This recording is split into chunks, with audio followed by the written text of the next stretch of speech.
আজকে পুরোপুরি তোমাদের সাথে একটা অন্য রকমের get ready with me share করতে চলেছি। সো হ্যালো এভরিওয়ান, আজকের গেট রেডিটা একটু অন্যভাবে তোমাদের সাথে শেয়ার করার ইচ্ছা হলো। আচ্ছা, তোমরা ফার্স্টেই বলো আমার ড্রেসটা কেমন হয়েছে। জানো তো, তোমাদের সাথে ভিডিও শেয়ার করার পর এই ড্রেসটা আমি ফার্স্ট টাইম পরছিলাম। ড্রেসটা আমার 2-3 বছর আগের, কিন্তু ভিডিও শ্যুটের পর এই ড্রেসটা আমি তোমাদের সাথে ফার্স্ট টাইম শেয়ার করতে চলেছি। সো আমি ফার্স্টেই কিন্তু স্কিন কেয়ারটা প্রত্যেকবারের মতনই সেরে নিচ্ছিলাম। আচ্ছা, তোমরা কে কে মেকআপ করার আগে স্কিন কেয়ার করে নাও? জানো তো, আমাদের প্রত্যেকের স্কিনের জন্যই একটা দারুণ গ্লোয়িং স্কিন দরকার, কিন্তু আমরা সেটা না করে ফার্স্টেই আমাদের মেকআপগুলো অ্যাড করে দিই। তো আমি কিন্তু ফার্স্টেই আমার স্কিন কেয়ারটা খুব ভালোভাবে সেরে নিই। আর জানো তো, লোশনটা অ্যাড করার পরে আমার ফেসে কিছুটা না পাউডার দিয়ে অ্যাপ্লাই করলে আমার ফেসটা ভীষণই অয়েলি হয়ে থাকে। তারপরেই আমি অ্যাপ্লাই করে নিচ্ছি প্রাইমার। আর হ্যাঁ, এর আগের বারে একজন আমাকে কমেন্ট করেছিলে এই প্রাইমারটা কি কোম্পানির, তো আমি তাকে বলে রাখি প্রাইমারটা কিন্তু ল্যাকমি কোম্পানির। সো তোমরা এর আগে অনেকেই আমার সাথে অনেক রকমের কমেন্ট করেছিলে এর আগের গেট রেডিটাই। জানো তো, তোমাদের সব থেকে বেশি আমার ভালো লাগে তোমাদের মিষ্টি মিষ্টি কমেন্টগুলো। আর আজকের ভিডিওটা আমি তোমাদের সাথে বলেছি একটু অন্যরকমভাবে শেয়ার করব, কারণ আজকে খুব শর্টসভাবে তোমাদের সাথে দেখাতে চলেছি।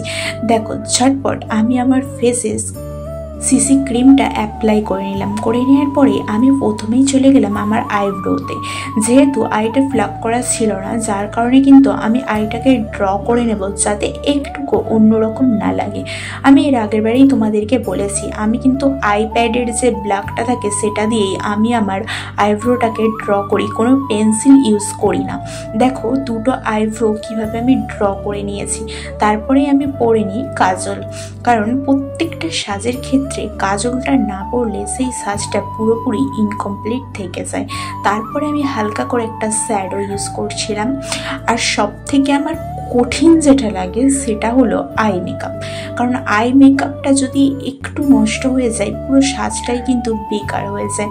তো তারপরে আমি চুজ করি এই দুটো লিপস্টিক। আমার সব থেকে ফেভারিট লিপস্টিক এটা, যেটা দিয়ে আমি বরাবরই কিন্তু দুরকম কালার অ্যাপ্লাই করে একটা নতুন কালার ইউজ করি। দেখো, দুটো কালারকে আমি ইউজ করে একটা কালার তৈরি করবো। আর এই দুটো কালার ইউজ করার পর এই যে মিষ্টি কালারটা হয় না, এটা আমার দারুণ লাগে।